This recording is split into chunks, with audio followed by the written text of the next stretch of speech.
कोयना पाटण परिसरात मुसळधार पावसाचा कहर। धरणाचे दरवाजे 9 फुटांवर 67,000 क्युसेक पाणी विसर्ग।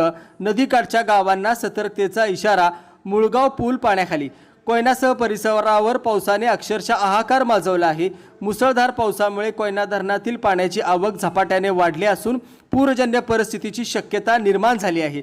सोमवारी रात्री कोयना नगर परिसरात तुफानी पाऊस झाला। त्यानंतर आज मंगळवारी सकाळी 11 वाजता धरणाचे 6 वक्र दरवाजे 8 फुटावरून 9 फुटांपर्यंत उघडण्यात आले। यामुळे तब्बल 65,600 क्युसेक पाणी सोडण्यात आले असून पायथा विद्युत ग्रहाच्या युनिटमधून 2100 क्युसेक असा एकूण 67,700 क्युसेक विसर्ग कोयना नदी पात्रात सुरू आहे। धरणावरील या प्रचंड विसर्गामुळे नदीकाठच्या गावांना प्रशासनाने सतर्कतेचा इशारा दिला आहे।